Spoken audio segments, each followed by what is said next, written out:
Olá, pessoas! Estamos online. Como vão todos e todas? Boas-vindas a mais um dia incrível no Brasil. Eu queria agradecer, antes de tudo, a todas as pessoas que vão participar da mesa, as pessoas que participaram do evento, o Felipe Cifali, que está aqui na Infra, o pessoal da organização, porque esse evento está sensacional, está maravilhosamente lindo. Então, muito obrigado a todo mundo que fez ele ser possível. Queria agradecer aos nossos patrocinadores também. E é isso. Para introduzir, eu sou o Eduardo Mendes, eu vou ser o host de vocês aqui, provocando na mesa junto com todos. A minha descrição, para quem não pode me ver, eu sou um homem branco, eu tenho cabelo enroladinho assim, tipo um poodle. O que pode chamar bastante atenção é que ele é verde.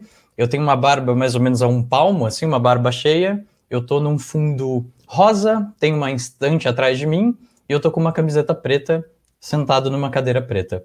Então, olá a todos. Hoje a gente vai fazer uma mesa um pouco diferente, a gente vai bater um papo sobre transmissão de conhecimento na comunidade. E o que eu quero dizer com isso? A gente vai conversar sobre formas de que a gente transmite ou pode transmitir conhecimento para todas as pessoas envolvidas na comunidade, como engajar uma comunidade na tua área, como fazer isso online. Então, o nosso papo vai ser sobre isso hoje. Eu vou deixar as pessoas que estão na mesa se apresentarem, porque eu sou péssimo com apresentações, e aí eu vou soltando, a gente vai soltando um de cada vez para a gente poder ter uma apresentação de todas as pessoas. Então, a primeira pessoa que eu queria convidar para a mesa é a incrível Fabrícia Diniz, ou Nomad Code Mist, como ela é conhecida na internet. Boas-vindas! Obrigada! Olá, pessoal! Eu sou a Fabrícia. Então, eu vou me descrever primeiro porque eu tô de óculos escuro hoje e não é porque eu sou antipática, é porque eu operei os olhos ontem e aí eu tô um pouquinho fotofóbica e tô de óculos escuro aqui. Eu tenho cabelo cacheadinho, que nem o do Edu, tô com um fundo branco, uma blusinha cinza e um super fone de ouvido. Então, eu sou formada em biotecnologia e aí no meio do caminho eu me descobri completamente apaixonada por TI, fiz uma mudança de carreira e hoje eu estou aqui membro de Paileiros Fortaleza, membro do Live Coders Brasil, Live Coder Girls Brasil, Live Coders Geral Brasil, e eu acabei me descobrindo muito nisso de compartilhar conhecimento e é por isso que a gente está aqui hoje. Massa, muito obrigado e seja muito bem-vinda à nossa mesa hoje, Fabrícia. Agora eu vou introduzir uma outra pessoa que também sou muito fã, assim como sou da Fabrícia, que é o professor Fernando Mazzanori. Professor, boas-vindas. Se apresente para o pessoal. Riba. Bom, eu sou o Fernando Mazzanori. Você que não enxerga, eu tenho um óculos escuro, sou japonês, estou com uma puta de uma testa enorme aqui, porque eu cortei o cabelo com maquininha. No fundo, você vai ver que tem uma plaquinha que é sobre café, que é a parte de baixo, e da parte de cima é fique calmo e tome chá. Depois tem um buraco lá, que tem umas plantinhas, tem um pote de ração dos meus dois gatos, o Guido e a Maia, que estão aqui sapecando. Eu estou com uma camiseta da PyCon Namíbia. Essa camiseta aqui eu ganhei, eu fui fazer um workshop para mulheres negras na África. Eu e mais umas 15, 20 pessoas de todas as partes do mundo. Foi uma experiência fantástica. Namíbia, quem nunca viu falar, é onde foi filmado o Mad Max Fury Road. É um dos maiores desertos mais antigos do mundo. Essa camiseta aqui é muito especial para mim. A experiência melhor que eu tive de comunidade foi lá, porque na Namíbia não tem nada para você visitar. É só deserto. Só deserto. Areia, areia, areia, areia. O pessoal foi para compartilhar. Só isso. Pô, muito massa. Boas-vindas, professor. Seja bem-vindo. E agora, por último, e não menos importante, uma pessoa que eu sou fã, assim, amigo, vontade de abraçar saudades, que é a Patrícia Morimoto, também está aqui com a gente.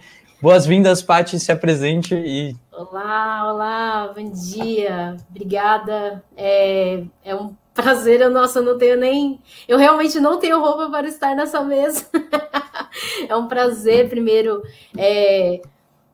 dividir a mesa com vocês. Sou fã do trabalho de alguns. A Fabrícia, estou tendo a oportunidade e a felicidade de conhecer nesse momento, está sendo maravilhoso. Quero primeiro agradecer também a organização do evento, está incrível, do pouco que eu estou conseguindo acompanhar nessa correria, mas parabéns para todo mundo e parabéns pelo trabalho de novo, sempre surpreendendo da galera, se fale aí no backstage. Bom, para quem não me conhece, sou a Paty Mori, eu sou uma pessoa amarela, tenho os meus cabelos raspados, uso óculos e hoje estou vestindo essa blusa cinza de moletom.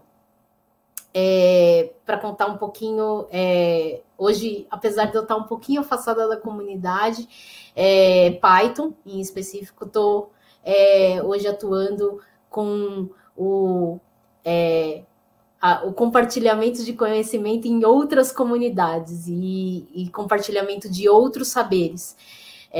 Principalmente hoje na Maria Lab, que é onde eu tenho atuado bastante, principalmente com essa troca de conhecimentos e com essa coisa da comunidade, né? E também que eu provavelmente devo falar um pouquinho, né, de formas, né? Compartilhar com vocês também aqui hoje nessa mesa. E também no projeto Cielo, que tem esse cunho de compartilhamento de informações e de acesso a informações de forma aberta a projetos acadêmicos, a produção acadêmica de países do Brasil e de outros países da América Latina, África do Sul, Portugal e Espanha. É isso. Pô, muito massa. Um grande currículo. Obrigado por nos prestigiar aqui nessa mesa. Hoje eu trouxe alguns tópicos para a pauta, mas eu queria falar que é interessante, muito interessante a contribuição de todos no Discord. Todos e todas, obviamente, todos. Estamos lá, então se você quiser mandar lá uma provocação, algum assunto que você quiser trazer para a mesa, sinta-se muito bem-vindo, muito bem-vinda para trazer esse assunto para a gente debater aqui.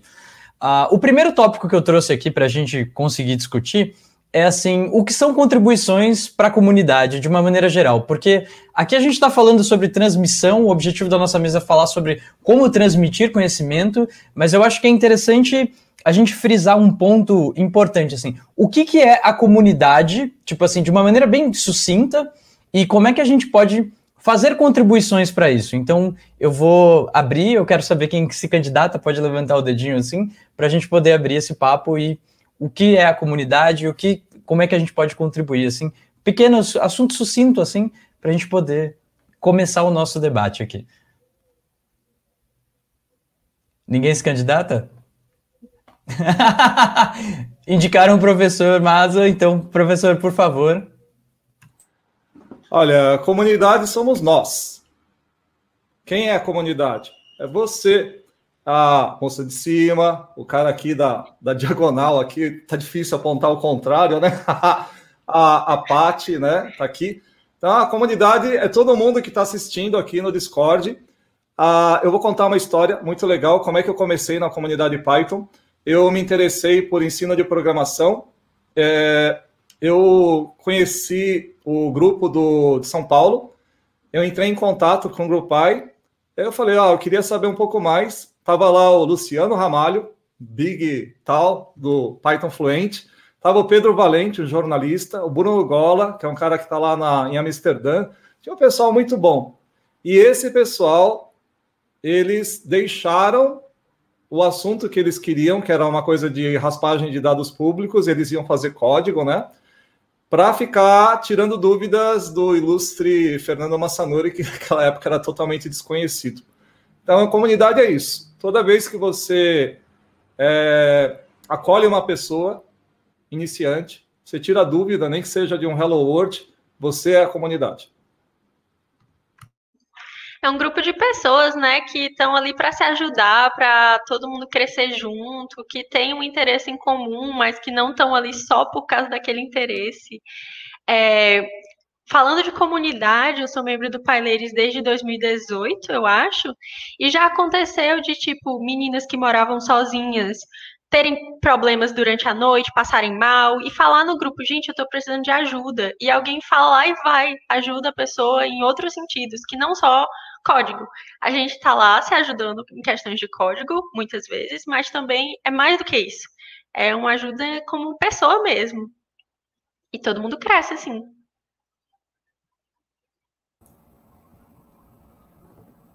Eu acho que eles falaram muito do que é esse conceito de comunidade, né? E eu não poderia, talvez, só complementar com algo, pensar que é um espaço, seja ele físico ou virtual, de pessoas que estão ali, de alguma forma, que elas são trazidas por algum interesse e de alguma forma o que talvez não defina a comunidade em si, mas o que a sustenta é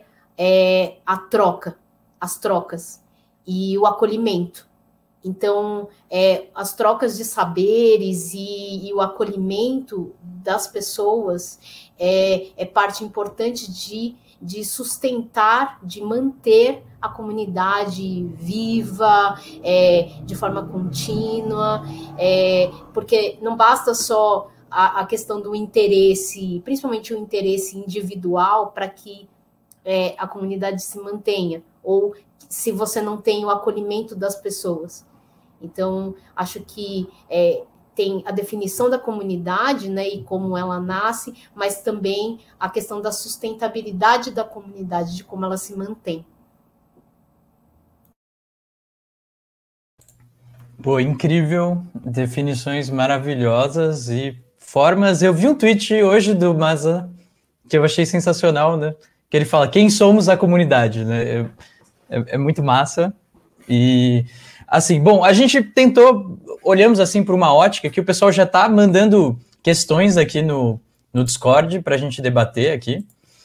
Mas antes disso, eu queria perguntar para vocês, assim, bom, se a comunidade somos nós, um grupo de pessoas interessadas, com uma definição de todos, o que seria contribuir para a comunidade? Uma maneira para a gente começar, sabe, nivelar todo mundo, assim, quem nunca veio, quem acabou de chegar, quem está nos abraçando pela primeira vez hoje, o que é uma contribuição na comunidade? O que seria um jeito de contribuir para a gente começar a debater esse assunto? Eu vou pedir para mandar aqui, Fabrícia, por favor, comece esse com a gente. Isso. Então, sobre como que você contribui. Você ajudar qualquer pessoa de qualquer forma já é uma contribuição. Mesmo que você não tenha 20 anos de experiência, 10 anos de experiência, o que você puder ajudar uma pessoa, sei lá, a pessoa está com problema no código, você não sabe muito, mas você olha e você diz, está faltando uma vírgula aqui, está faltando um ponto e vírgula. E aí pronto, você pode ter salvado ali 3 horas da vida da pessoa, você contribuiu com ela. Você pode contribuir com notas, de estudo, você pode contribuir com material. Essa é uma coisa que eu amo no Twitter. Existe toda a comunidade dev no Twitter, rolam muitas tretas, mas o pessoal também compartilha muitos recursos. E isso já é uma ajuda também, porque você conhece ferramentas, o mundo da tecnologia está se movendo muito rápido e não tem como uma pessoa dar conta de tudo. Então, você tem a ajuda da comunidade também para indicar um recurso, para, não sei, coisas nesse sentido. Qualquer coisa é uma contribuição para a comunidade e isso é lindo. Alguém quer complementar? Fabrícia?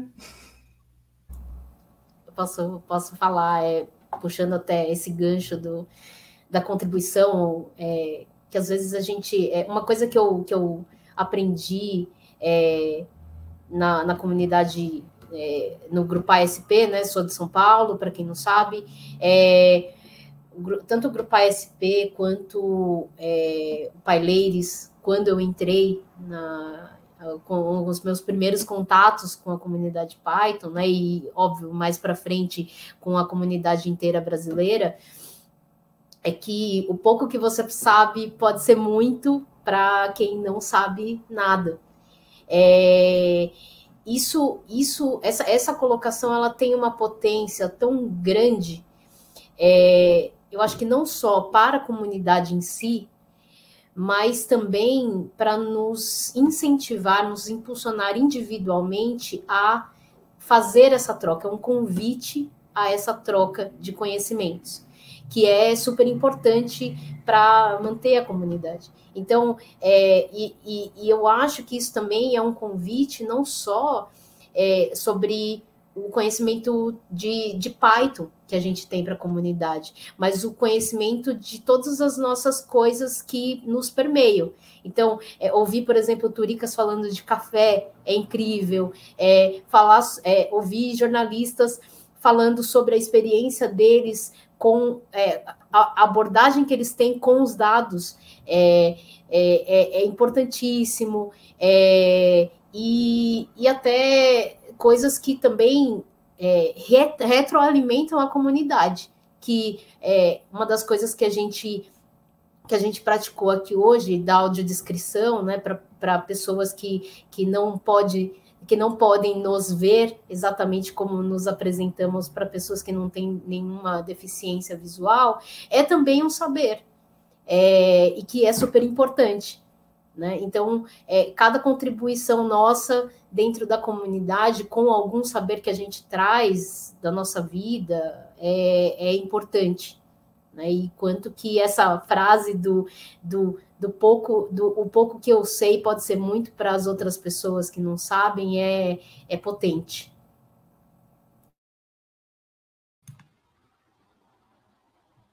Assina embaixo.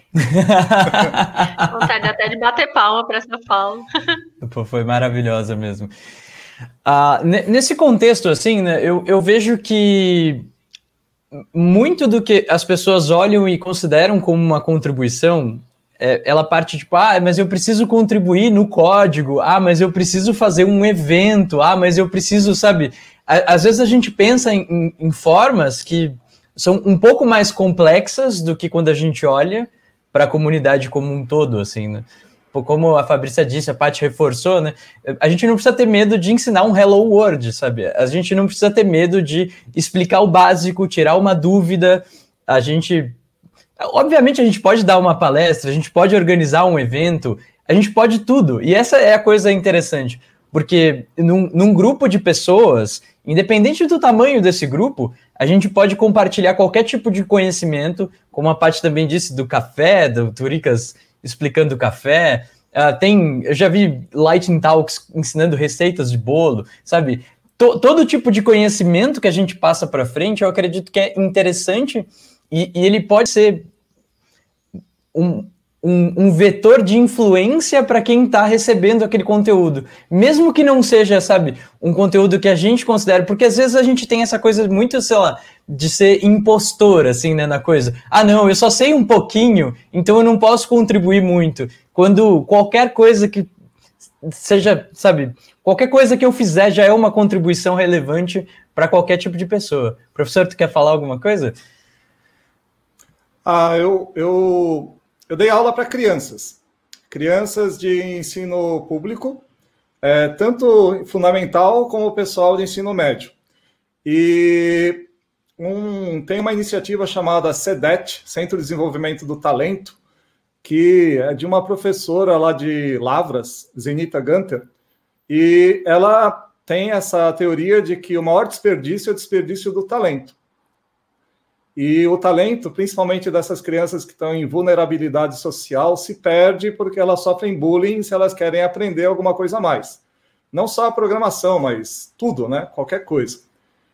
Quando eu tentei dizer que eu não era capaz de dar aula para criança, a professora falou: você não precisa ser um super-homem, basta ser você, mas o melhor de você. Então todo mundo tem um melhor. Eu aprendi muito com o Turicas, ele tem uns cursos que ele faz de hipnose, né? E uma das coisas que mais me ajudou a saúde mental é fazer hipnoterapia. Fiz ano passado 3 meses. Então isso aí é uma contribuição. Putz, para mim mudou tudo, né? quero entrar aqui para dar um relato, né? Porque às vezes a pessoa pode estar pensando, eu sou iniciante, eu realmente não acho que eu tenho algo para contribuir. E aí, no caso, eu sou uma pessoa iniciante. Eu comecei na programação ontem, comparado às outras pessoas que estão aqui, às outras pessoas que estão na Python Brasil. E eu procurei, assim, eu pensei, não é nem que eu estava pensando em compartilhar, é só porque eu estava estudando. E aí, no momento, eu tinha eu consegui entender esse conceito. E aí eu pensava, eu quero mostrar para as pessoas como que eu entendi esse conceito, porque vai que tem outras pessoas tendo dificuldade. E aí eu mostro como que as conexões aconteceram dentro da minha cabeça, que vai que faz mais sentido para ela. Então, você não precisa saber muito, você precisa só ver o que você tem, né? Tipo, pensar em qualquer coisa e aí disponibilizar isso que vai ser ajuda para alguém.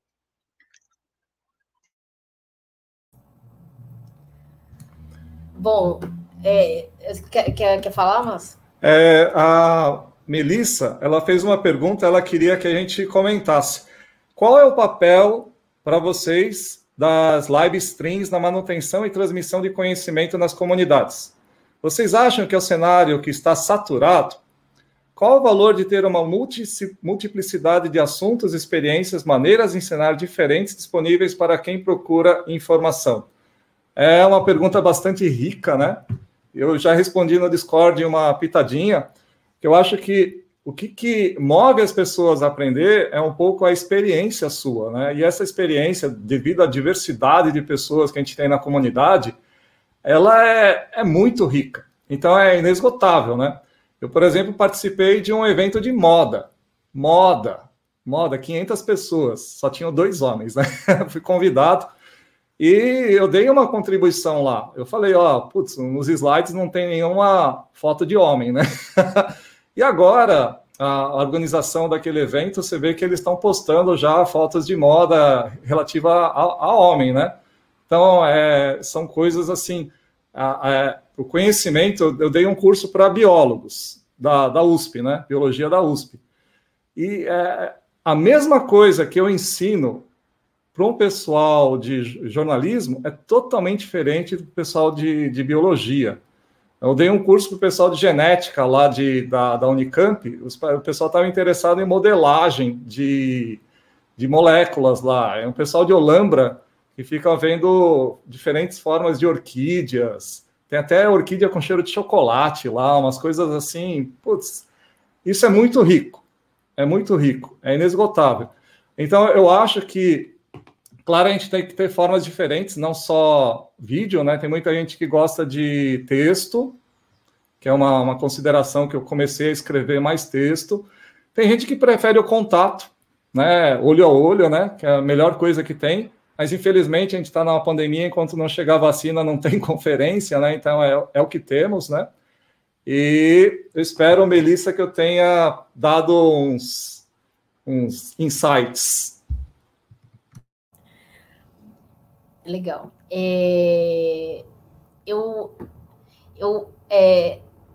Principalmente nessa minha vivência da Maria Lab, que começou como uma coletiva hacker feminista,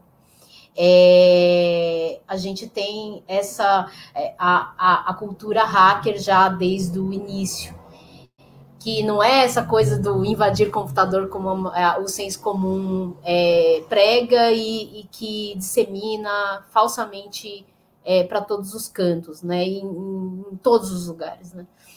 Mas a questão da cultura hacker é você explorar algum conhecimento, algum fazer, alguma coisa, e a parte mais importante que as pessoas esquecem do hackear é o compartilhar o que você aprendeu durante esse processo de aprendizagem, de exploração, né? E eu acho que tem essa questão da cultura hacker e de ter esse esquecimento, talvez esse apagamento do compartilhamento como essa última e importante fase do hackeamento, ela é esquecida e de alguma forma eu acho que tem isso nos mostra também, essa já por si só é uma provocação que nos mostra talvez o quanto que a gente é ótimo que a gente está tendo essa oportunidade de conversar sobre isso, porque de fato a gente ainda busca maneiras de compartilhar o que a gente aprende, que a gente está nesse processo ainda, né?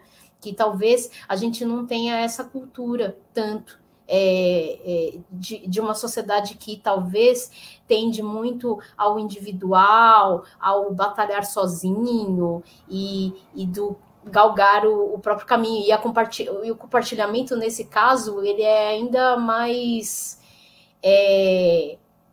sufocado, né? Então, eu acho que é ótimo essa pergunta e essas provocações de como a gente contribui, porque, de fato, a gente está nesse processo. Respondendo um pouco da Melissa, eu acho que, infelizmente, nesse contexto de pandemia, é o que a gente tem. E é claro que, assim, tinham pessoas já antes fazendo, como o Du é uma das pessoas que mais contribui nesse formato de live streaming para a comunidade, e não só para a comunidade Python, ele tem feito um trabalho incrível, né, com isso e outras pessoas. O Bruno Rocha também é outra pessoa que tem contribuído bastante ao longo dos anos aí, né, então eu acho que e a live streaming é um meio, né? A gente está fazendo um live streaming aqui de uma mesa, de uma roda de conversa, e isso é também uma forma de compartilhamento. Então, eu acho que live streaming é um meio, a gente não pode esquecer disso, e que como o Masanori falou antes, são inesgotáveis as formas, né? E eu acho que também, talvez, para responder a pergunta de como contribuir, eu acho que a gente está construindo também esses formatos e que, de alguma forma, a gente está aprendendo. O live streaming, por si só, de uma pessoa, talvez, e não nesse formato que a gente está fazendo aqui hoje, ele vem muito pautado nesse formato da palestra, né, de uma pessoa falando para uma audiência e tal, e eu gosto muito, muito, muito do formato que alguns chamam de palestra, né? Você junta uma galera e as pessoas, tipo, o que vocês querem aprender aí? Por exemplo, o Discord é uma ferramenta incrível para fazer isso. Você divide as pessoas, tipo, reúne uma galera, a gente está reunida aqui para compartilhar alguma coisa. Eu queria aprender tal coisa. Eu queria aprender tal coisa. Pô, beleza, a gente divide. Eu quero aprender isso aí que você falou. Então, aí você divide as pessoas num cantinho e tal, e beleza, acontece. É uma outra forma de compartilhar online e num contexto que, assim, pode acontecer tanto hoje na pandemia como fora dela, né? Claro que a gente também tem que buscar nos meios que a gente tem hoje, né, disponíveis, as formas, né, os meios, né, mas tem ferramentas aí, o Zoom faz isso, né, o Zoom, temos aí alguns problemas com o Zoom, mas o Zoom hoje é uma ferramenta online que possibilita você ter isso do streaming, do quadro, dividir pessoas em salas para discutir uma coisa que foi decidida na hora, por exemplo. Então, hoje, no contexto de pandemia, é isso. Fora disso, os encontros que a gente tem na comunidade, eles não precisam necessariamente ser palestra, ou ser a roda de conversa, mas eu acho que tem amplo caminho aí para formas de contribuir com a comunidade, de compartilhar conhecimento, né? As palestras e as mesas são uma delas, a de palestra é uma. Eu sou agora também adepta do podcast, já há algum tempo, já faz, sei lá, vai fazer uns 3 anos aí, e o podcast é maravilhoso. Tem muito desse bate-papo também, né, entrevistas e tal, mas tem diversos formatos de podcasts aí que também tem campo para explorar, né? A gente talvez esteja muito preso nos formatos, e eu acho que nos formatos não, nos meios, e eu acho que a gente precisa começar a explorar esses meios para novas possibilidades. E para não me estender mais, porque eu já me estendi muito, eu acho que a última coisa que eu falaria é que contribuir com a comunidade e compartilhar conhecimento também do que pode acolher mais pessoas. Então, eu dei o exemplo da audiodescrição. Essa é uma forma também de compartilhar conhecimento que a gente um pouquinho aqui aprendeu, né? De como descrever, se descrever e tal, e do quanto que isso pode possibilitar que a gente contribua para mais pessoas. E de quanto que a gente pode aprender outras coisas que permeiam a comunicação e que podem nos ajudar a contribuir com mais pessoas e, consequentemente, com a comunidade. Pô, lindo! Eu vou voltar ainda nessa pergunta da Melissa aqui, porque eu acho que a Fabrícia tem uma contribuição incrível para fazer no começo da pergunta, assim, né? Tipo assim, qual que você acha que é o papel do live stream na manutenção e transmissão do conhecimento, e que se você acha que esse cenário é um cenário que está saturado de pessoas, assim, né?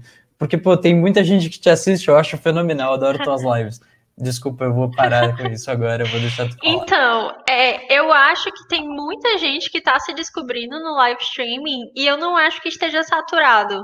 Porque cada pessoa nova que está fazendo live streaming, ela está trazendo toda uma visão nova em cima daquilo ali. Seja ela uma pessoa muito experiente, que vai estar lá passando conhecimento ativamente para as pessoas que estão assistindo a live, seja ela uma pessoa mais inexperiente, que está estudando e que está passando conhecimento para quem é menos experiente e está aprendendo com pessoas mais experientes que estão no chat. Então, às vezes... você é muito experiente, aí tem uma pessoa que assiste a sua live e pensa, nossa, eu não sabia que dava para fazer desse jeito, eu não sabia que era assim que funcionava.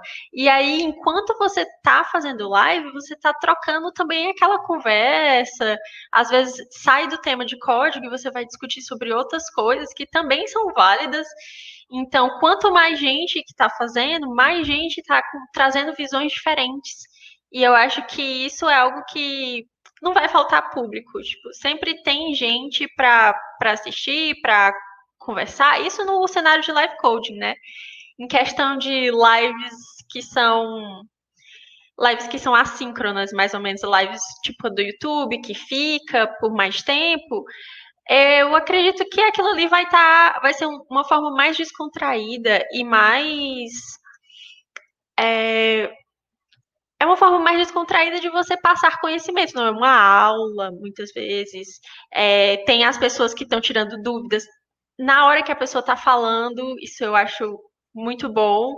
E às vezes, você tem contato com gente do mundo todo. Eu aprendi muito, muito, muito, muito, muito com as pessoas que assistem as minhas lives. Edu já me ajudou, assim, muito em todas as minhas lives. Muita gente me ajuda muito, e é isso aí, tipo... Todo mundo está trazendo alguma coisa diferente, todo mundo está agregando valor àquilo ali, né? Ao ambiente. Só para finalizar, assim, eu queria colocar uns 5 centavos da minha contribuição nessa parte dos live streams. Quando eu comecei a fazer lives, a gente não estava nesse cenário, pandemia, nem nada do gênero. Eu tava fazendo lives porque foi uma coisa que eu me descobri fazendo, assim, sabe? Eu achei que era a coisa mais legal do universo. Caraca, eu abro aqui, eu abro a câmera, eu boto o chat e a gente conversa. É uma coisa que, em muitos momentos, eu não tive nem presencialmente isso, sabe? Eu poder abrir o código, errar, porque eu erro, eu não sou, tipo, nossa, super conhecedor. Tipo, eu erro, eu faço coisas e as pessoas me acolhem com isso. E essa é a parte que para mim é mais gratificante disso. Tem pessoas que são totalmente iniciantes que fazem a live, como a Fabrícia disse, e as pessoas vão no chat. Eu tô em vários chats falando, pô, faz assim, não, você já tentou isso, sabe? O valor do live stream... Às vezes ele se inverte com o que a gente costuma pensar, né? Tipo, eu vou compartilhar conhecimento. Às vezes eu abro a live para aprender com as pessoas. O chat que tem ali é uma comunidade incrível que acontece, né? E o live stream, eu acho que ele não é muito essa coisa, sabe? Tem o foco de transmissão de conhecimento, mas ele é muito mais uma coisa de entretenimento de uma maneira geral, porque as pessoas estão ali junto com você. A gente tá vendo o que vai acontecer, não muito, sabe? Às vezes a gente conta piada, a gente dá risada, a gente faz, sabe? Então a coisa muda um contexto dessa coisa formal de ser uma palestra ou de ser uma aula com o sentido de aula, vamos fazer slides ou vamos sentar e vamos aprender isso aqui sequencialmente. Então a coisa ela vai mudando assim, e cada pessoa que vem tem seus trejeitos, suas piadas, seu modo de ver o mundo, e a gente vai tipo mudando o sotaquinho, e isso eu acho que é incrível. Nisso aqui, a gente falou desse cenário de aprender, de estar junto com as pessoas. Eu queria puxar a conversa para a provocação que o Cássio fez aqui para a gente, que ele falou assim, mas como compartilhar conhecimento e ser uma inspiração? E agora vem a parte crítica da coisa, sem influenciar as pessoas, mas criando questionamentos e pensamentos críticos. E aí eu queria ouvir de vocês isso, porque eu acho que todo mundo tem várias opiniões sobre isso agora. Quer começar, Paty? Tu não começou nenhum. Vixe. É difícil. Ai, e agora? Peraí, deixa eu me recompor agora, porque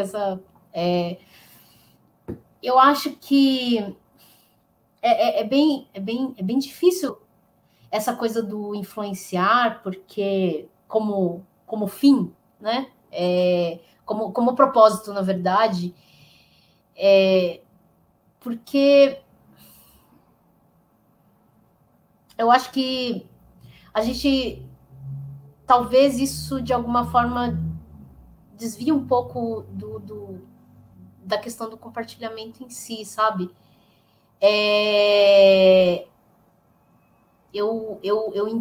Talvez eu entenda a ansiedade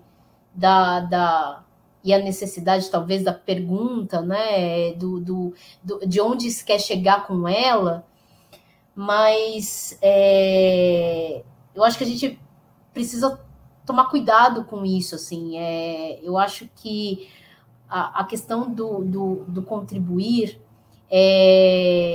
tem, claro, os nossos interesses e tudo mais, mas eu acho que não dá para pensar do tipo como ser influenciador ou como influenciar pessoas. Eu acho que é uma questão bem difícil de ser colocada quando a gente está falando do compartilhamento em si, porque eu acho que há um interesse das pessoas em alguma coisa, ou não interesse, né? Então, eu acho que as contribuições, elas vêm como uma tentativa de adicionar algo à comunidade.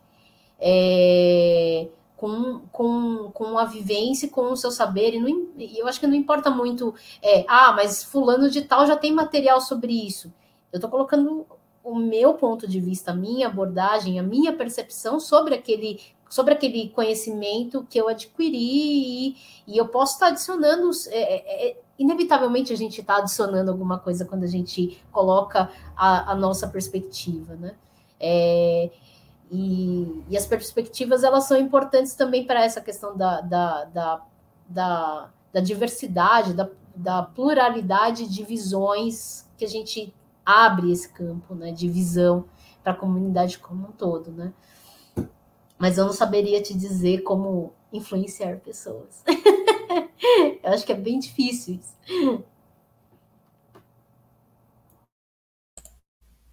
A ideia aqui, tipo, do Cássio, ele estava pensando mais ou menos no sem a influência, né? Tipo, como é que a gente vai falar sem gerar uma influência, mas, tipo, um pensamento crítico, assim, né? Tipo, acho que é mais ou menos por onde paira essa pergunta aqui. Professor, tu quer contribuir com a gente nessa pergunta? Nessa provocação que o Cássio deixou para a gente? Excelente pergunta do Cássio, porque uma das coisas que é importante é a isenção e a retidão de intenção. Porque as pessoas, quando te vêm compartilhando, elas perguntam, será que esse cara quer alguma outra coisa? Por exemplo, divulgar um curso, ganhar seguidores. Então, é uma coisa assim que é fundamental, porque a pessoa ela cria o espírito crítico desde que ela veja que aquele cara não é um influencer, né? Entre aspas, influencer, que é pago por uma empresa. Tem muito hoje em dia, né? Tem influencer que é pago para gerar conteúdo, mas na verdade é para fazer propaganda para a empresa, né? Ou a pessoa tem uma finalidade econômica e não de compartilhar. Eu acho que é muito legal esse espírito que a Paty falou do Hackerspace, né? O melhor ambiente que eu encontrei para compartilhamento foi no Garoa Hacker Club. As pessoas totalmente assim, putz, um monte de cabeção lá e o pessoal te recebe de braços abertos, o pessoal te ensina a fazer coisas simples. Eu fiquei aprendendo a fazer lockpicking, né? A coisa mais divertida que eu aprendi lá é ficar quebrando o cadeado, né? Isso é o espírito. O cara é um puta de um cabeção lá. No Python para Zumbis, no início, eu fiquei muito emocionado, porque nos fóruns, o JS, o João Bueno, é um puta de um cabeção, uma mente ilustrada em termos de conhecimento técnico. Ele estava respondendo dúvidas lá para os iniciantes sobre o que é classe, diferença entre construtor e não, Luciano Ramalho. Então, isso que é retidão de intenção, porque essas pessoas não estão buscando alguma coisa em troca. É uma coisa gratuita, né? Gratuita. Esse lance do influenciar as pessoas é muito um reflexo desse tempo que a gente está vivendo agora, né? De que todo mundo está querendo ser influencer de alguma coisa e tudo mais. E aí eu acho que o lance da comunidade vai no outro sentido, né? Que é só você estar ali, uma pessoa para outras pessoas ou para uma outra pessoa e você está tentando ajudar. Uma das formas, assim, que me ajuda esse lance do pensamento crítico é você não vender as coisas com bala de prata. A pessoa está com uma dúvida, você fala, não, isso aqui é perfeito, isso aqui funciona para todos os... Você tá, às vezes você cria a ideia errada na cabeça da pessoa, então é sempre legal quando você tá falando com pessoas mais iniciantes ou pessoas que, enfim, não têm conhecimento sobre aquilo, mostrar a vastidão das coisas, né? Mostrar que tem outras opções que você tem que sempre que avaliar o que é melhor para a sua situação, o que é melhor para o que você está querendo fazer. Eu acho que dessa forma você desperta ali na pessoa aquilo de eu tenho que avaliar minhas opções, tenho que ter um pensamento crítico e não só aceitar que as coisas são bala de prata e que vai resolver todos os meus problemas.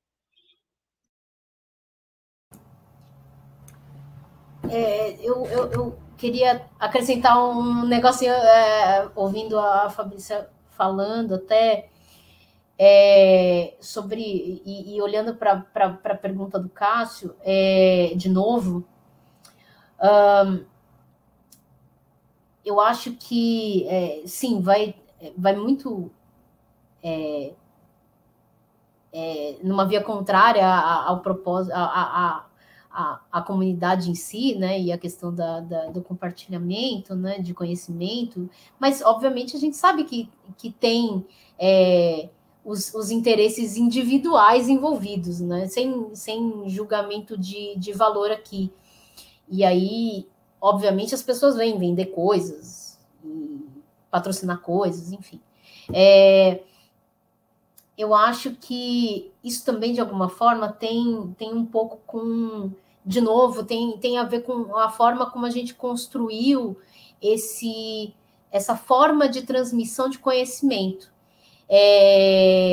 que é, de alguma forma, dividido em níveis, né? E a gente não aprendeu a construir conhecimento de forma coletiva, sabe? Então, a gente tem esse formato de uma pessoa que conhece e transmite o conhecimento para as pessoas. É uma forma, claro, mas eu acho que a gente tem também a via da construção coletiva, de que a gente, os grupos de estudo, por exemplo, eles acontecem muito nos meios acadêmicos e até a gente vê isso sendo construído de alguma forma nas comunidades, né?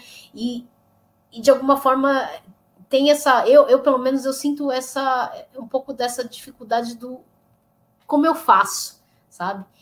E cada vez mais tento quebrar isso, né? Porque não é a única forma de transmitir conhecimento, apesar de ser uma forma importante, né? Uma pessoa que sabe mais compartilha o que sabe, né? Ou alguma pessoa que detém algum conhecimento compartilha com as outras pessoas. Mas a questão da facilitação e do trabalho em conjunto é também muito uma forma de você despersonalizar, digamos assim, né? Não ser essa coisa de tipo ter seguidores ou de ter uma pessoa figura central ou de algumas pessoas figuras centrais e as pessoas vão junto, sabe? Mas de ter essa coisa de ter uma pessoa ali só organizando as coisas para que as pessoas juntas consigam construir algo, sabe? Acho que é isso. Eu tenho só uma coisinha para acrescentar sobre inspirar, mas deixando a pessoa livre para o pensamento crítico. Tem um provérbio que diz que as palavras, elas movem, mas o exemplo arrasta. E uma das coisas de comunidade, de compartilhamento, que eu fico emocionado, são as pessoas que são da comunidade. Vocês sabem que o Guido é um cara super ocupado. Na PyCon Montreal, eu estava tomando meu café da manhã e tinha o filho do Paul Everett, com 11 anos, ele estava explicando alguma coisa de um joguinho que fez. O Guido, ele ficou meia hora escutando uma criança. Na PyCon agora de Cleveland, eu vi o Guido tirando dúvidas de um menino lá do Reino Unido, sentado do lado, olhando o notebook dele. Isso é uma coisa que ele não postou em nenhuma palestra, nada, mas é o exemplo. O Guido é uma pessoa extremamente acessível nos corredores. Todos os core developers da Python, do Python, né, são impressionantes como eles sentam lá no chão para ficar compartilhando conhecimento, principalmente nos sprints. A Carol, são pessoas assim que são, é o que eu digo, as palavras movem, mas o exemplo arrasta.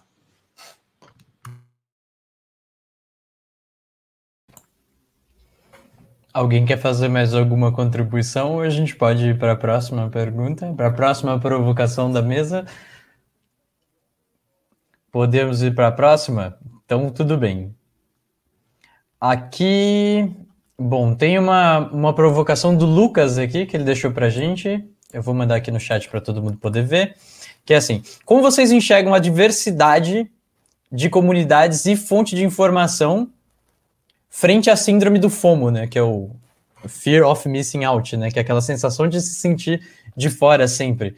Consideram que o agrupamento dos fundamentos de um repositório único poderia diminuir essa síndrome? E aí eu vou jogar para vocês aqui. Eu tenho algumas coisas que eu gostaria de falar sobre essa pergunta, mas eu vou pedir... Agora o Maza começa, porque ele não começou. Eu não consigo fazer a diagonal do Maza, que tipo... Não consigo. É notório que existe uma ansiedade gerada pelo excesso de conteúdo. Todo mundo, por exemplo, vê Netflix, trocentas mil coisas, eu fico assim, tô perdido com tanta coisa que tem. E acontece isso também em relação a conteúdo. Eu chutei o pau da barraca. Eu não assisto mais palestra nas PyCons. Então eu vou fora o Keynote assisto, né? E algumas palestras que eu tenho interesse particular, mas a maior parte das vezes eu vou na EuroPython, na PyCon US, PyCon Japão, eu gosto de ficar no corredor. Então, uma das coisas interessantes é você tirar essa ansiedade pelo excesso de conteúdo, né? Eu não acho que ter um repositório único diminui essa síndrome. Eu acho que o que diminui a síndrome é você participar da comunidade. Você vê que a pessoa está lá, que responde, te escuta e que não vai achar a sua dúvida idiota, né? Então, esse sentido de acolhimento eu acho fundamental.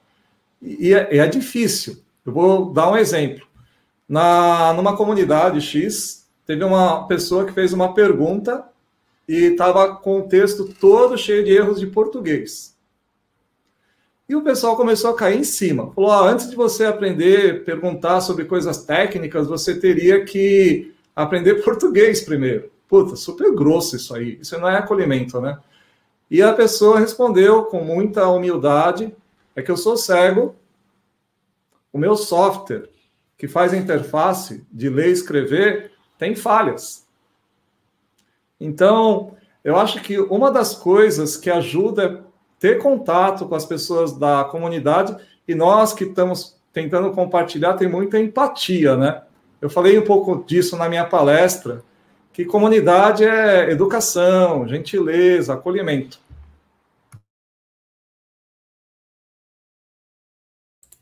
Sobre essa primeira parte, né, da síndrome de se sentir de fora das coisas, tem muito essa do que o professor disse sobre ansiedade, mas muito vem também dessa coisa de, pô, é tudo muito dinâmico, né, tipo, todo dia sai um framework novo, uma linguagem nova, uma coisa nova, e tem pessoas fazendo barulho a respeito disso, né?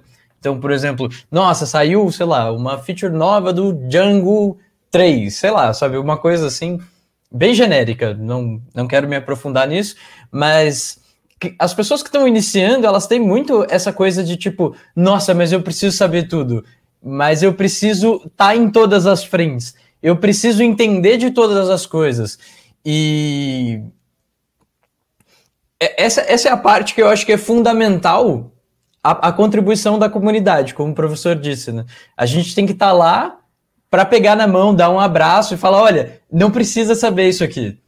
Tu pode construir tua base de conhecimento a partir de onde tu achar legal, do que você achar importante. Aqui a gente tem referências tal, X, Y, Z, o que responde essa outra parte da pergunta, né? Se agrupar tudo em um repositório único, eu acredito que não, porque cada pessoa aprende de um jeito completamente diferente. Tem gente que gosta de vídeo, de texto, de podcast, de pegar o livro e ler. Tem gente que não gosta de, tipo, um livro digital. Não serve. Tem que folhear ele.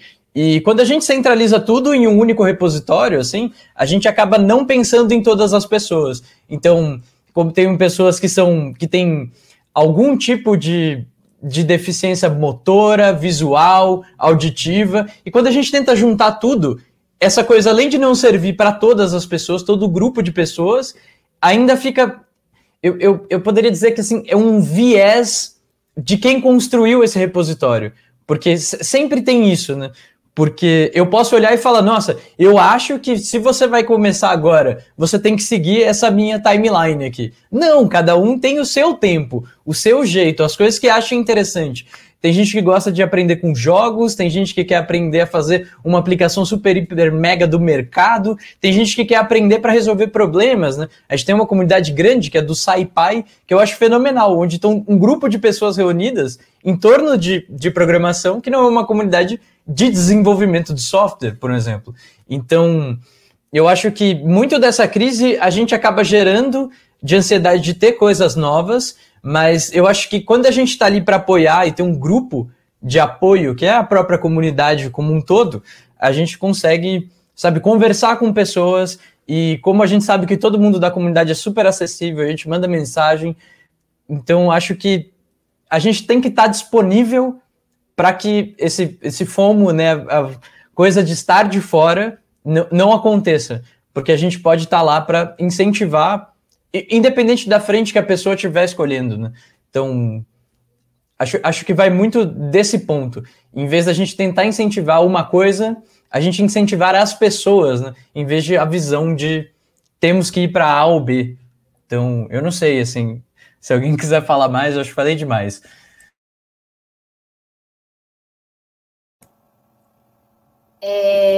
Eu acho que eu acho que eu vou reforçar de novo uma coisa que eu acho que eu falei anteriormente, que tem a ver com essa coisa individual e do quanto a gente ainda está aprendendo a gente está num processo ainda de aprendizagem de como construir conhecimento coletivamente. E aí, esse fear of missing out vem um pouco dessa necessidade individual de saber de mais coisas, ou de buscar o conhecimento para ser a super pessoa, né?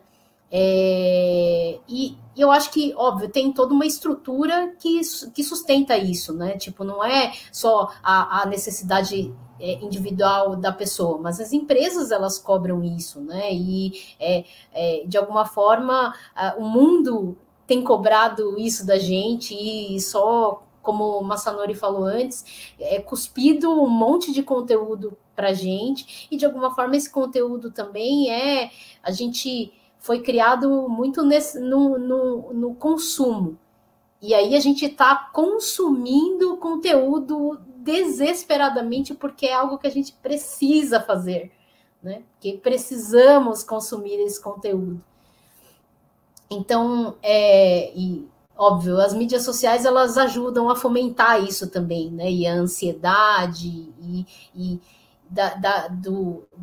dessa necessidade criada de consumo e de todas as coisas a serem consumidas agora, nesse momento, e que o tempo inteiro tem esse jogo de coisas novas, tecnologias novas, porque isso... Eu acho que a gente precisa primeiro parar, respirar, ver, porque isso a gente não está fazendo. Eu acho que é o primeiro passo e o mais importante de todos para, respira. E talvez umas coisas que a gente não faz ter essa capacidade de olhar e de cara saber assim, eu não vou conseguir saber tudo, eu não vou conseguir consumir tudo, eu não vou conseguir aprender tudo. E agora, e sendo um iniciante, ou mesmo sendo uma pessoa experiente, né? A gente, até por essa coisa do consumo, a gente quer tudo agora, mas a gente esquece que o conhecimento, ele é absorvido e ele é absorvido aos poucos. A gente não é numa live de 1 hora ou num podcast de 30 minutos que a gente vai conseguir aprender alguma coisa e sair especialista. Aquilo é o início, passinho. De novo, uma frase batida na comunidade, né? E que às vezes a gente esquece dela. Baby steps, passinhos de bebê. O conhecimento, ele é construído assim. E até puxando a primeira parte dessa provocação do Lucas com relação à diversidade da comunidade e tal, de alguma forma, assim, pode parecer positivo, né? Assim, é necessário, porque a gente precisa, sim, de mais diversidade em todos os cantos. A gente precisa envolver outras pessoas de outros cantos e de alguma forma ter isso como visão e como prioridade. Mas não dá para a gente pensar que individualmente a gente vai conseguir resolver o problema de não diversidade da comunidade, da sociedade, de direitos. A gente não vai individualmente conseguir fazer isso. A comunidade Python está brilhantemente realizando esse trabalho de passinhos de bebê para contribuir, inclusive com a sociedade, não só com a comunidade Python, mas com a sociedade nessa pluralidade de pessoas envolvidas e do compartilhamento de conhecimento. Eu acho que a gente, o que fazer agora é continuar o que estamos fazendo, de forma sempre contínua, ouvindo cada vez mais pessoas. A fala da Dessa ontem foi incrível e é uma das coisas que é urgente para a gente ouvir, né? Porque a gente, em pleno 2020, a gente ainda está discutindo de pessoas negras serem consideradas humanas, elas não terem acessos básicos. Isso é muito para trás, né? Então, eu acho que a gente tem que continuar e respirar, porque infelizmente, a gente não vai conseguir resolver um problema que tem mais de 500 anos aí na nossa história, né? A gente tem que respirar, continuar, abraçar os amigos aqui do lado e acreditar que a comunidade faz com que a gente tenha mais força para sempre um ajudar o outro e a gente ir caminhando para frente nessa longa estrada. Assim embaixo, todo mundo falou belamente. Eu acho que vocês já abordaram muito bem todas as nuances aí. Agora que a gente deu essa passada, tem muitas provocações aqui ainda, mas eu queria retomar um ponto aqui, porque eu acho que um ponto que a gente colocou na pauta para discutir, que é assim, como é que a gente contribui para a comunidade, assim, porque a gente passou muito nesse ponto, assim, mas a gente deu, acho, na minha opinião, assim, coisas muito abstratas, né? Tipo assim, a gente faz parte, a gente tá lá, a gente abraça, mas como é que a gente contribui com a comunidade mesmo, assim, sabe? Pô, a gente tá lá, tem uma pessoa que tá com esse medo de se sentir de fora, uma outra pessoa que quer contribuir, mas não sabe, tem pessoas que passam o dia inteiro contribuindo e ainda não sabem que são excelentes contribuidoras, assim. Então, eu queria saber como é que a gente contribui, né? Sabe, assim, pegar, olhar e falar, eu vou contribuir. E agora, para onde eu vou? Eu quero ajudar as pessoas. Vão para onde? Quem quiser começar, por favor. Eu queria compartilhar, assim, posso estar falando uma coisa batida, tá? Mas um trabalho maravilhoso que começou, foi iniciado pelo William Oliveira, que é um trabalho de mentoria, sendo mais pragmática no que você está colocando nesse questionamento. A questão da mentoria e desse construir junto, desse caminhar, eu acho que talvez a gente poderia pensar em algo assim dentro da comunidade. Eu sei que assim, a mentoria ela tem, de alguma forma, muito essa coisa dessa visão inicial, né, de pegar na mão de uma pessoa e levar, mas tendo esse trabalho de mentoria, inclusive para compartilhar conhecimento, talvez seja um meio. Eu falei dessa iniciativa do William, mas se a gente pensar, por exemplo, a experiência do Pai Leire de São Paulo, por exemplo, que é de ter esse processo de formação, digamos, rumo ao compartilhamento e a contribuição, sendo de fato essa ponte que o Pai Leire se propõe a ser dessa comunidade de mulheres para a comunidade principal, ela é um excelente meio de construir essa ponte, né?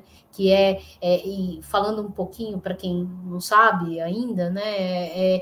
Elas têm um trabalho vamos lá, beleza, a gente tem o primeiro contato, que é o curso, né? Que são os workshops, as oficinas, mas você tem um processo de, você fez uma oficina com a gente, fez 2 oficinas, que seja, você não gostaria de ser monitora num próximo curso desse mesmo conteúdo que você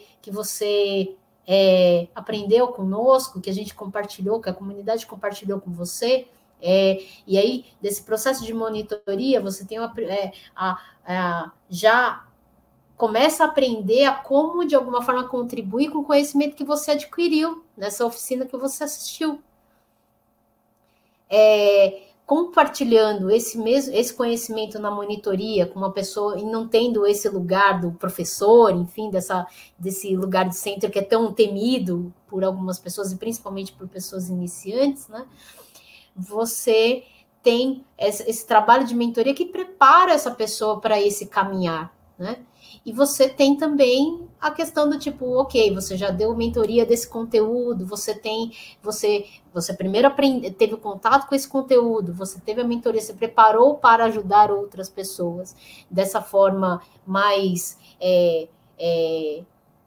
com a questão da ajuda, né? E hoje você pode, agora você não quer tentar passar esse conteúdo lá na frente, facilitar este conteúdo lá na frente, para que outras pessoas aprendam.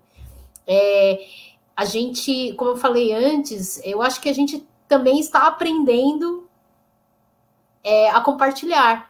Essa é uma forma, né? E eu acho que tem outras formas, né? Enfim, e talvez assim focar. Eu acho que uma das coisas que até para tirar essa ansiedade, né, do fear of missing out, a gente precisa pegar um pedacinho. E esse pedacinho parte, eu acho que do explorar esse conhecimento também nos dá a segurança para compartilhar e contribuir com o que a gente aprendeu, né? Então, é isso que eu queria acrescentar para formas de como contribuir. Eu acho que falta ainda também assim como o Paileiros tem feito, eu acho que a gente pode, dentro da comunidade, expandir isso, né? Esse conceito que foi lindamente construído dentro do Paileiros São Paulo e que tem dado resultados incríveis aí.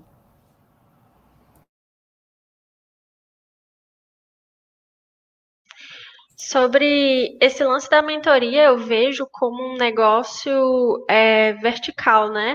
Você tem o mentor e você tem o mentorado ou os mentorados, né? E como eu sou uma pessoa muito, primeiro, iniciante, segundo, tímida, eu penso num negócio mais horizontal, né? Eu entrei nos Paileiros e eu entrei nesse processo de ser mentora porque teve gente puxando na minha mão, gente pegando e dizendo, Fabrícia, vai, você consegue. A gente tem algumas mulheres que têm esse perfil, né, no Paileiros Fortaleza, e aí é importante você ter aquela pessoa que pega na sua mão e diz, vamos fazer? Você tem capacidade, vamos lá, vamos junto, a gente faz. E é interessante também para quem não tá dentro desse esquema assim fechado, né, de a comunidade, o mentor e o mentorado, ou um curso, ou um workshop, assim, numa visão mais aberta, assim, de o mundo todo. Você tá com vontade de estudar uma coisa, você joga na comunidade, alguém mais tá com vontade de estudar essa coisa, alguém tá a fim de fazer um grupo de estudo, você chamando as pessoas para irem junto com você, você está construindo ali um conhecimento conjunto com todo mundo e você está, de certa forma, incentivando as outras pessoas, porque tem aquele lance do... Se você falar para outras pessoas o que é que você está fazendo, você tem mais compromisso de fazer aquilo ali. Então, se está um grupo de pessoas que combinaram que vão estudar Python, por exemplo, aí o fato de ser um grupo de pessoas que tem aquele compromisso faz com que todo mundo se sinta mais motivado de fazer aquilo ali, né? E aí todo mundo tá aprendendo, todo mundo tá crescendo, todo mundo tá indo junto, assim, sendo levado. E tem gente como eu, que é mais tímido, que tem mais vontade de ficar nos bastidores, né? Que não tem vontade, assim, de sair na frente e ir fazendo coisas, que precisam de algumas pessoas que digam, vamos lá, vamos, a gente consegue, a gente desenrola. Se você precisar de ajuda, eu tô lá para te ajudar, e aí a gente vai e cresce, aí na tal hora a pessoa perde a vergonha, né? E segue aí contribuindo de formas diferentes, porque ela já viu que é legal contribuir, que é legal fazer coisas juntos. Fazer coisas juntos. É isto. Professor, tu quer falar alguma coisa? Algumas vezes, quando você pede a colaboração, você usa uma forma muito negativa, dizendo, pô, pessoal, precisa ajudar, precisa contribuir. É como se você estivesse convidando a pessoa para um sacrifício. Mas, na verdade, você está convidando a pessoa para uma festa. Porque contribuir é isso, né? Contribuir é ser feliz. Então, uma das coisas que eu acho que é legal, que é contagioso, a alegria é contagiosa. Quando você vê, pô, eu estou super feliz contribuindo. E a gente pode, cada um pode fazer isso. Eu estava vendo aqui no Discord, né, as pessoas falando das limitações de espaço, né, da distância. Então tem muita gente aí que começa a contribuir numa cidadezinha, 12 horas de distância de Recife, e essa pessoa é feliz porque vai criando aquele núcleozinho lá de pessoas que têm aquela mesma vibe, né? Então, convidar as pessoas para uma festa e não para o sacrifício. Foi incrível essa de convidar para a festa. Bom, a gente falou sobre a mentoria, a gente falou sobre todo esse estilo de ter uma pessoa embaixo, outra em cima, de pensar em horizontal, assim, mas eu acho que tem muitos, como que eu posso dizer? Muitos atos que a gente pode ter que fomentam isso de contribuição, que não necessariamente, como eu posso dizer, vão nessa coisa de mentorar ou de ter um grupo específico, mas, por exemplo, se você está lá no Twitter e responde uma dúvida de alguém, você está contribuindo. Se você responde uma dúvida de alguém que postou no Facebook, você está contribuindo. Em qualquer lugar que você tiver, você pode responder uma pessoa, você pode, sabe, juntar pessoas. E isso é uma coisa muito incrível, assim, né? Que geralmente quando você não sabe a coisa, você tá lá e você pega e marca outra pessoa e fala, olha, fulano de tal sabe resolver isso aí, porque eu já vi ele fazendo isso alguma vez. Essa ponte, isso fomenta a comunidade. Porque pode ter uma pessoa que eu conheço, que a Paty conhece, que a Fabrícia conhece, e que a gente chega no Masa, porque a gente vai passando por todas as pessoas e a gente vai criando conexões com isso. Essa parte, eu acho que muita parte do que a gente vai colocar num grupo e chamar de comunidade é essa coisa de criar conexões com pessoas. Então, a partir do momento, como a Fabrícia disse, pô, vamos fazer tal coisa aí porque eu acho que é massa, eu acho que isso é demais, porque eu chamei a Fabrícia, mas a Fabrícia falou, pô, tem uma outra pessoa que eu conheço que também quer isso, que é a Paty. E aí a gente se juntou, 3 pessoas, juntou um grupo com interesses em comum, e aquilo já é uma micro-comunidade de uma comunidade que é um pouquinho maior aqui, sei lá, no teu estado, no teu país, no teu continente, sabe? E essas coisas vão trazendo a gente para pontos mais próximos, e não existe, tipo, quando a gente para pensar, uma contribuição grande, uma contribuição pequena, qualquer tipo de contribuição, acho que qualquer momento em que você puder estar ali, perto de uma pessoa, poder falar alguma coisa para ela, ou que a pessoa te ajuda, e isso já é, na prática, uma contribuição boa, sabe? A gente não precisa, sei lá, criar um grande repositório de código, montar um evento maravilhoso, sabe? Eu vou frisar isso, já falei disso, mas eu acho que é interessante a gente falar. Se tu sabe fazer um Hello World, tem alguém que não sabe fazer um Hello World. Se tu sabe colocar um blog no ar, tem pessoas que não sabem fazer isso. E se você acha que você pode contribuir com isso, criando um blog, sabe? Fazendo threads de tweets, criando um vídeo, fazendo alguma coisa, todas as pessoas estão ali no teu contorno para expandir isso para mais um grupo de pessoas, e assim a gente vai criando um grupo de muita coisa, e eu queria falar, assim, né, um grupo de peso, sabe, assim, tem uma responsabilidade que você agrega para todo mundo, né, sabe, eu faço, alguém compartilha isso, e isso chega, e isso vai, sabe, criando essas conexões e laços. Então, eu acho que uma coisa interessante de pensar nisso é que, como o Masa disse de convidar para a festa, a gente acaba fazendo amigas, sabe? Pessoas que a gente traz para perto e a gente, sabe, gosta. Tem várias pessoas que eu converso que eu não sei o nome, tipo, de verdade, porque elas usam nicknames, mas a gente se conhece, é amigo, sabe? Troca ideias, debate assuntos, e eu acho que muito da comunidade vem disso e da gente fazer pequenas contribuições, e todo mundo fazendo pequenas contribuições, a gente tem coisas grandes e distribuídas, o que é mais importante, porque são a visão de todas as pessoas, sabe? Espalhadas no meio disso. Falou tudo! E é isso que eu considero interessante, né? Então, eu queria trazer aqui para a mesa, eu sei que ainda tem mais algumas provocações, mas eu queria pedir algumas experiências de vocês, assim, sabe? Quem quiser, tiver no Discord, compartilha essas experiências com a gente, porque eu vou adorar ler, sabe? Pô, o que tu fez, você achou massa, sabe? onde você foi, sabe? Onde qual contribuição te levou? O professor tá aí com a camiseta da PyCon, que é um lugar, tipo, inimaginável para muitas pessoas como que estão aqui assistindo, né? Então, onde que isso chegou? O que que acontece? Para onde a gente vai? Quem quiser compartilhar uma história legal, por favor, faça isso, para incentivar mais pessoas a entrarem nesse grupo de contribuidores.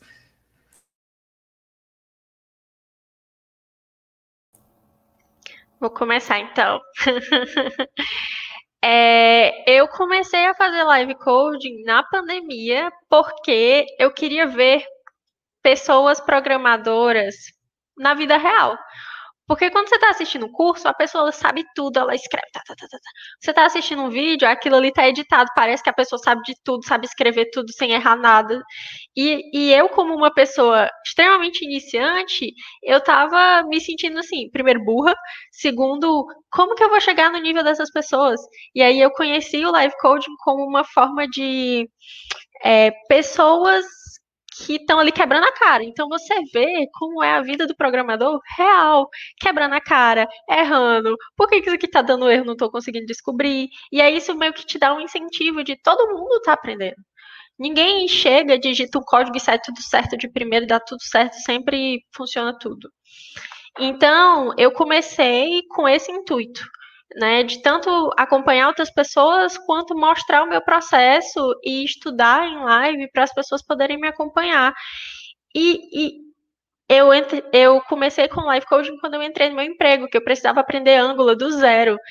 E aí eu ficava, pessoas me ajudem, vamos lá, vamos fazer um projetinho. E aí aparecia gente, não, faz assim, funciona desse jeito. Você já estudou sobre Observables? Vamos lá, Observables é assim. Olha aqui esse pedaço de código que eu fiz que demonstra tudo. E aí, isso me ajudou muito, muito, muito no meu processo de aprendizado do meu primeiro emprego. Que eu não sabia de nada. E aí as pessoas que sabiam, que tinham experiência com aquilo ali, vieram em minha ajuda, né? Eu cresci muito por causa do live coaching. Isso foi, assim, maravilhoso. E as pessoas que eu conheci na comunidade live coaching, elas também me levam para cima, elas também me ajudam. Falaram para eu fazer um canal no YouTube. Qual é a boa do canal do YouTube? Você tem que pesquisar para fazer um vídeo. Se você vai fazer um vídeo de conteúdo técnico, você tem que pesquisar. E isso eu imagino, isso eu vejo, né, como uma experiência muito boa, porque está me forçando a estudar mais, a ver mais conteúdos que eu normalmente passaria por cima, a pesquisar como é que fala das coisas direito, quais são os pormenores. E aí eu vejo, tipo, quando você compartilha, você aprende, você cresce, você ver outras nuances daquilo ali que você está estudando. E aí, assim, crescimento pessoal, né? O meu relato aqui nesse momento, que foi algo, assim, maravilhoso. E aí as pessoas que assistem as minhas lives, elas também aprendem. E aí, assim, todo mundo sai ganhando.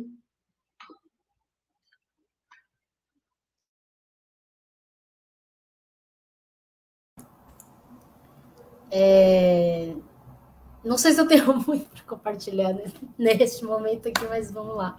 Vamos tentar. Eu acho que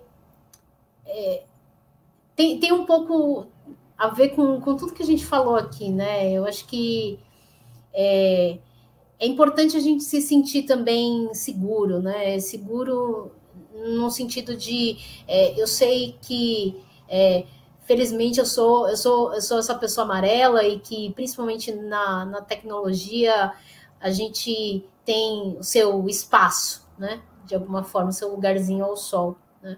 E que até como a gente fala sobre a questão da inclusão de mais pessoas, a gente sabe que infelizmente muitas pessoas ainda são questionadas, né?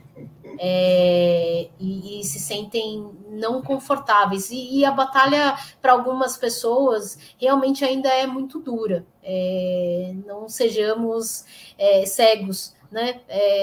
Cegos, não vamos, de alguma forma, ter essa consciência de que a gente ainda tem um longo espaço pela frente para galgar, e tem muitas pessoas que ainda assim são muitas vezes oprimidas no que estão fazendo. Então, fazendo uma live code, ter muito mais críticas do que apoio, suporte ou ajuda, ter pessoas que não é só a insegurança da pessoa, mas que isso que essa insegurança ela é reforçada com a opressão de pessoas negras, de mulheres, de pessoas LGBTQIA+. Então,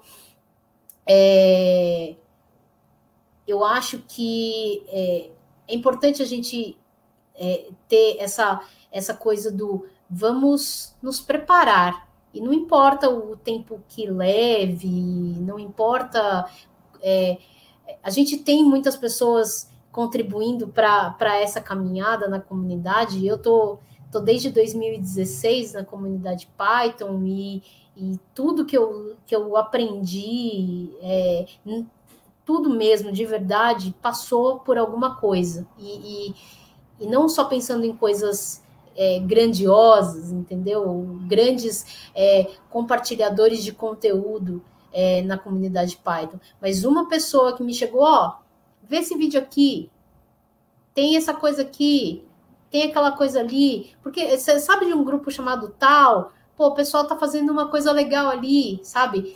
Pensar que essa construção, ela não vem, tipo, de uma hora para outra, e da pessoa que tá ali já galgou um longo caminho ali, com todas as suas experiências e todas as suas vivências, né?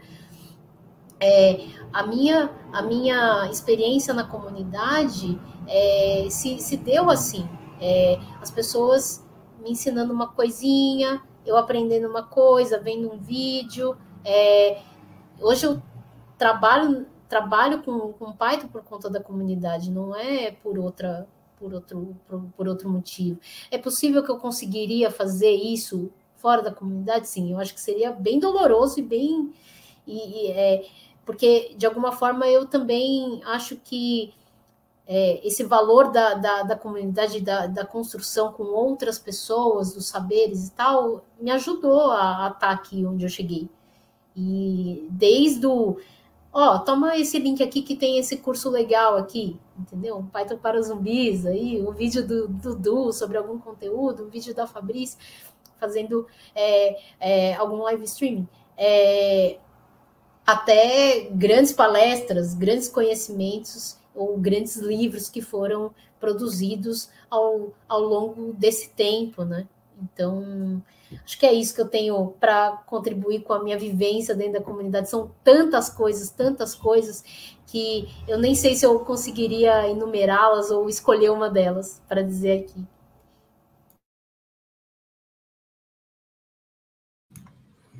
Eu vou dar os meus 2 centavos aqui.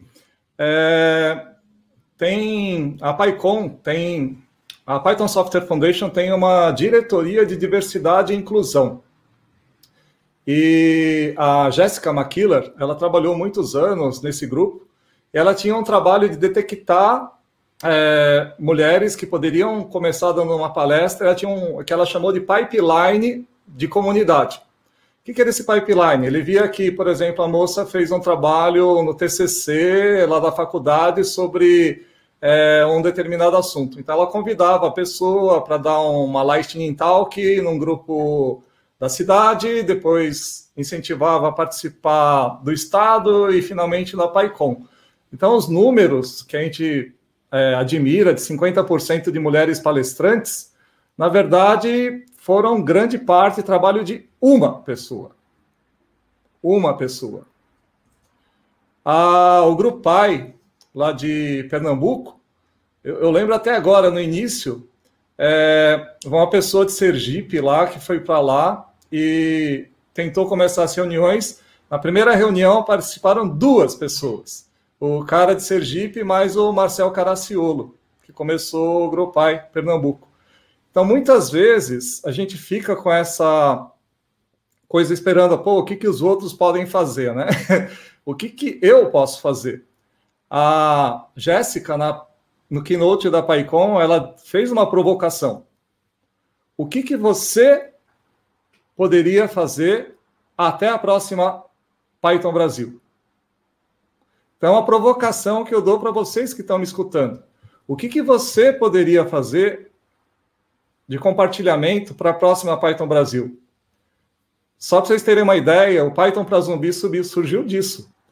Eu assistia o keynote da Jéssica, aí eu falei, bom, a minha contribuição vai ser gravar esses vídeos aqui.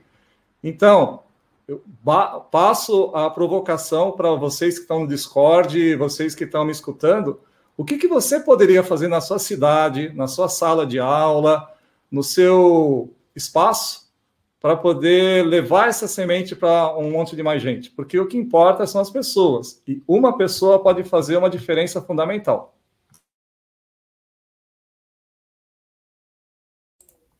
Pô, falou tudo agora. Nem tenho mais o que falar agora, fiquei sem palavras depois desse. Mas eu acho que é uma boa provocação essa, não é, pessoas? Tipo, o que vocês podem fazer, ou o que a gente é capaz de fazer, independente de ser sozinho, não precisa ser sozinho.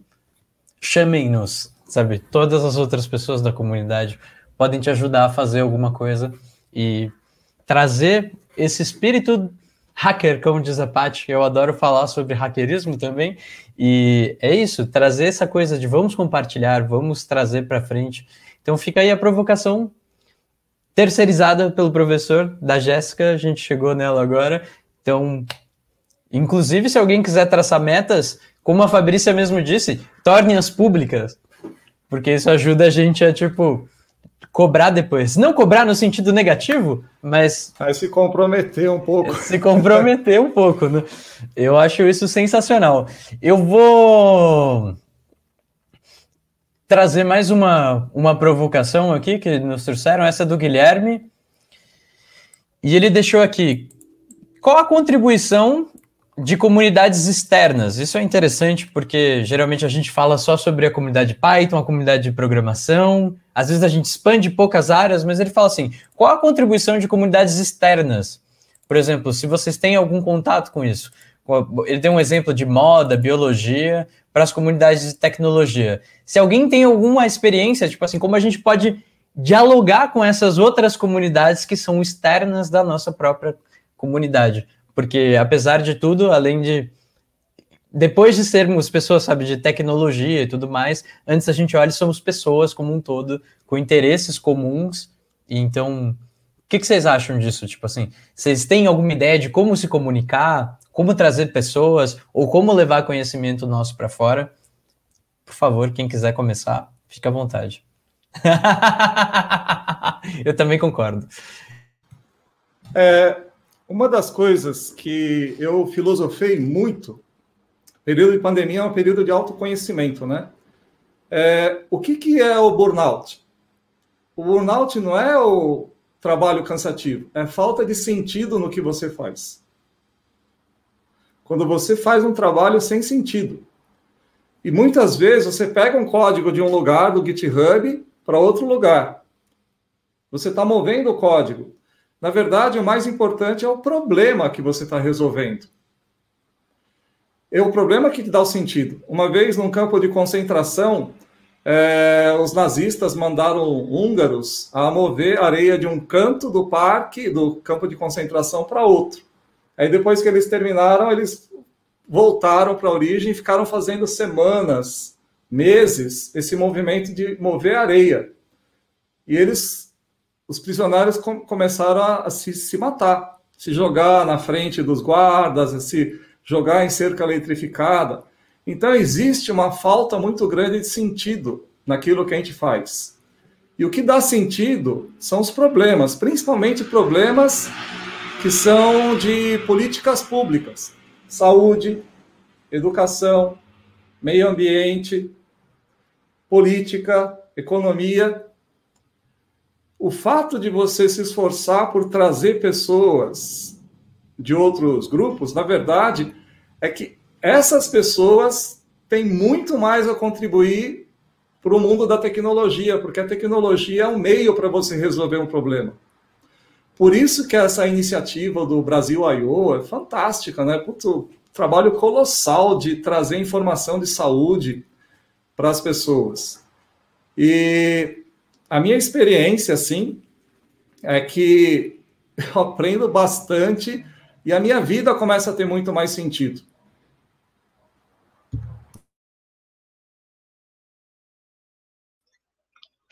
Eu acredito que quando você entra em contato com esse pessoal que está fora da sua bolha, né, você tem visões muito diferentes.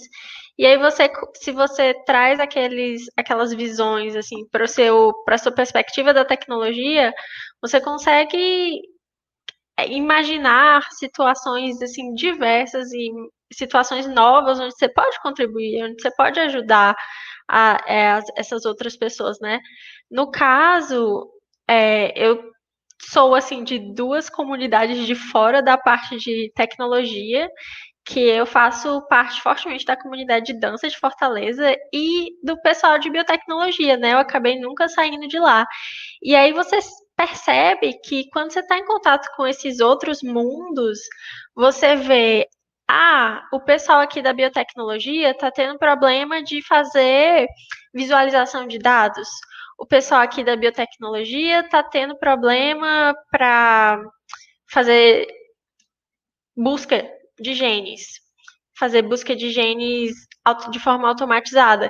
E aí você vê todas essas coisas e aí você consegue pensar em como que você vai transmitir isso, como que você pode abordar isso. E tem a questão também de você ter que se comunicar com pessoas que não conhecem o jargão da tecnologia.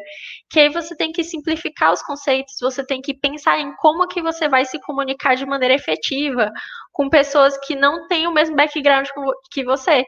E aí você tem que refletir sobre o que você está falando, refletir sobre o que você está pensando e buscar uma maneira de simplificar isso. E aí, de certa forma, você está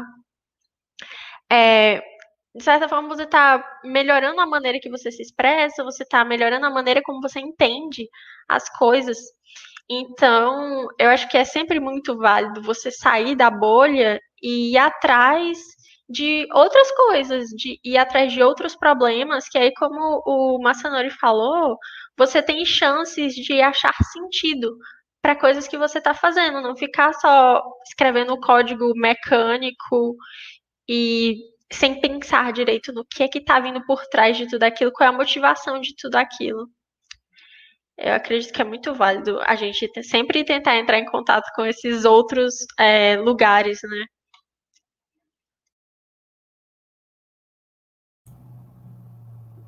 Bom, tudo que vocês falaram foi ótimo. Eu acho que talvez reforçar, eu acho que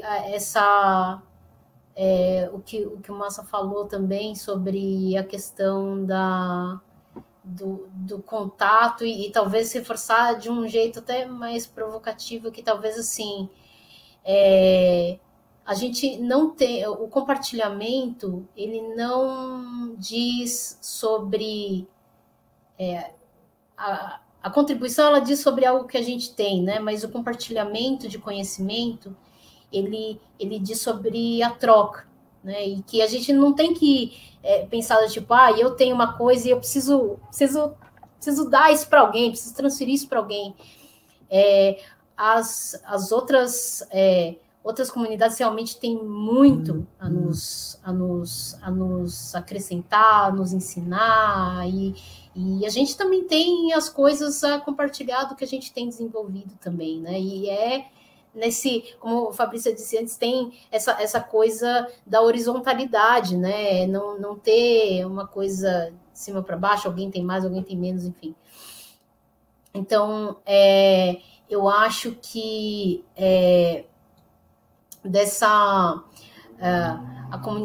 as outras comunidades de não tecnologia trazendo outras coisas que precisam passar pela nossa consciência, né? Trazer para a nossa consciência dos problemas que a gente tem, das coisas que nos permeiam, elas são um jeito de ter contato com outras comunidades e ter essa troca, né?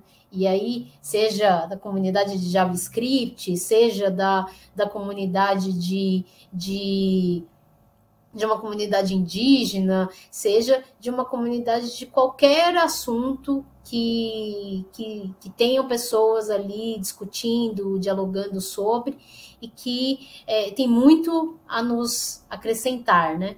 Eu acho que não tenho mais nada para adicionar no que foi falado até aqui. Esse ano eu tive uma experiência muito interessante, né? Eu larguei o trabalho e falei, vou virar full time produzindo conteúdo pra galera, tentando ajudar todo mundo que for possível.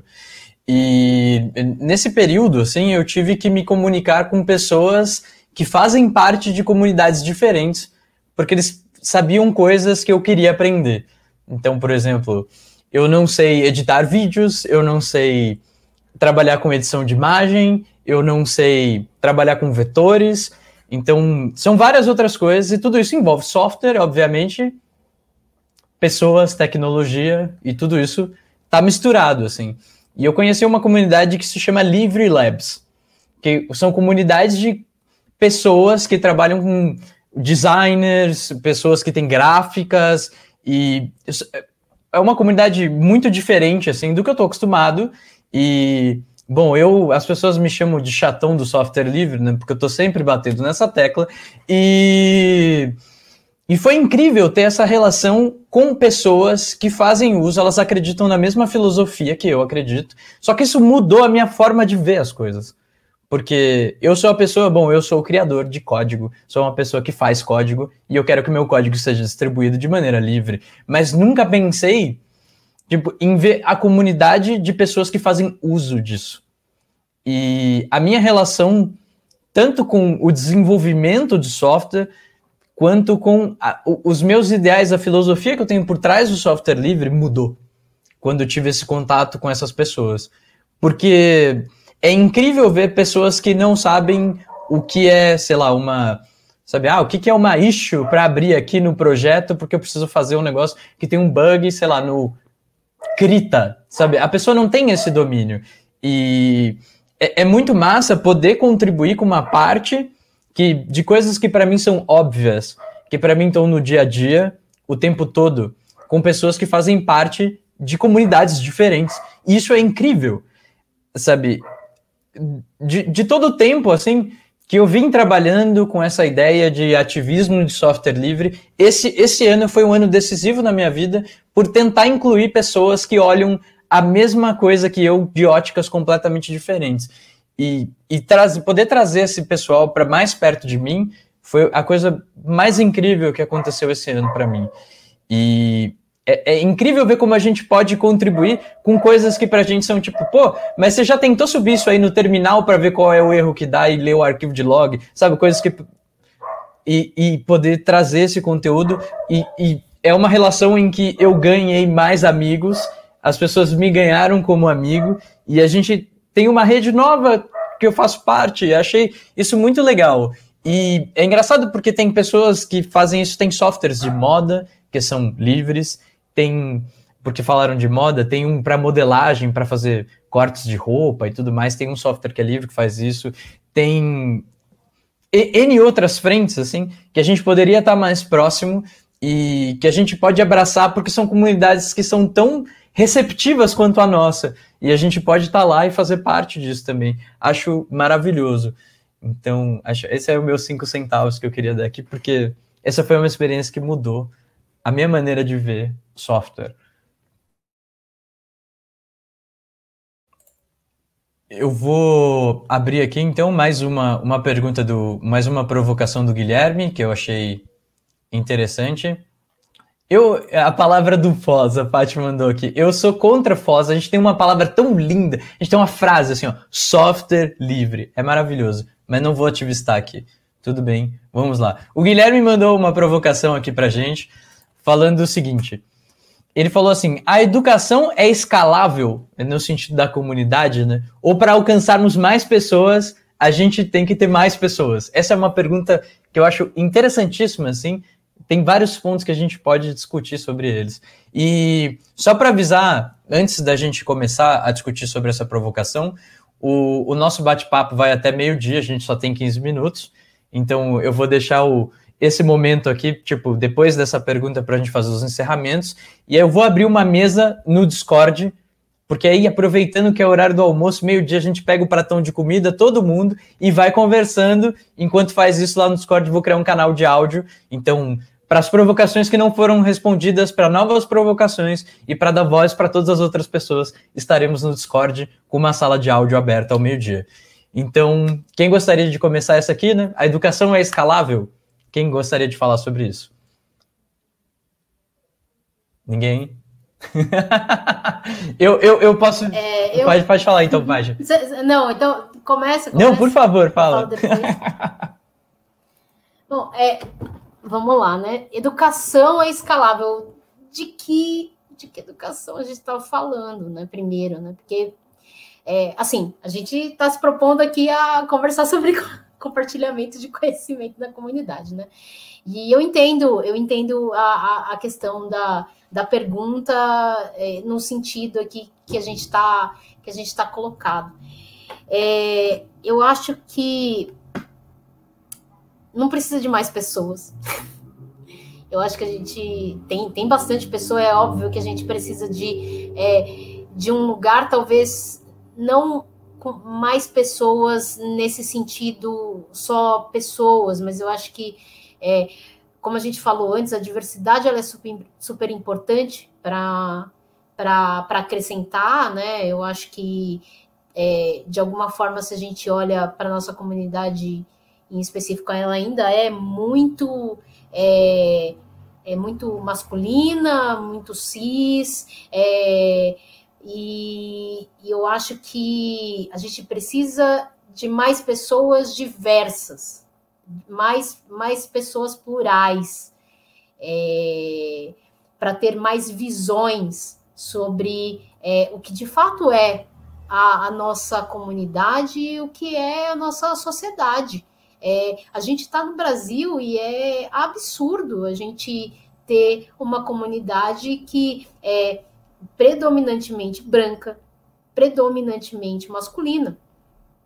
Então, e se a educação ela é escalável, eu acho que a educação, como eu falei antes, da questão do conhecimento, né? Eu acho que conhecimento, ele é uma coisa que precisa de tempo, e talvez a nossa sociedade não tenha nos dado essa oportunidade de tempo para absorver e para construir esses conhecimentos de uma forma que não seja na base do consumismo acelerado de todas as coisas nesse momento e do que mais moderno tem se falado por aí.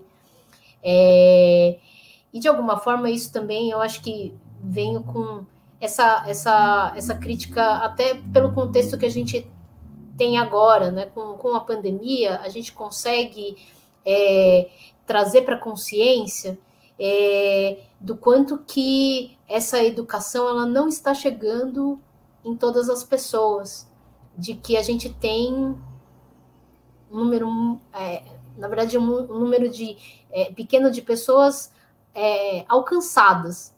Então, talvez a gente tenha que pensar numa coisa não a gente precisa de mais pessoas para um número maior de pessoas, né, quantitativamente falando, para conseguir ampliar os nossos alcances, né? Mas a gente tem que passar a olhar qualitativamente. Quem são essas pessoas que estão aqui? O que elas têm para acrescentar? E da questão da escalável, eu acho que de novo, manter a calma e pegar os pequenos passos que a gente vem dando, a gente está dando esses passos para quem está chegando na comunidade Python agora. Se você pegar as primeiras coisas que foram desenvolvidas, as primeiras PyBRs e olhar, pega a foto, por exemplo.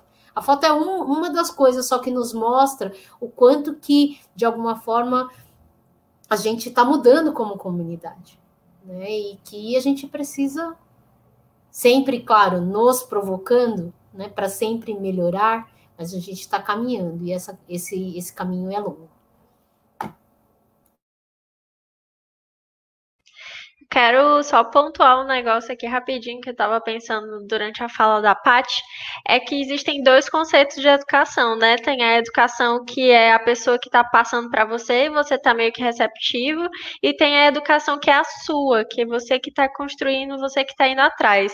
E aí, se você for pensar no conceito de educação como a pessoa que está construindo o seu próprio conhecimento, é completamente escalável, né? Não tem pessoas de menos para que ela consiga obter conteúdo. O que vai depender aí é só mesmo ela ir atrás, ela buscar, ela absorver aquilo ali e, como a Paty falou, calma para poder absorver os conteúdos, para poder assimilar tudo e para poder fomentar a utilização daquilo que ela está aprendendo.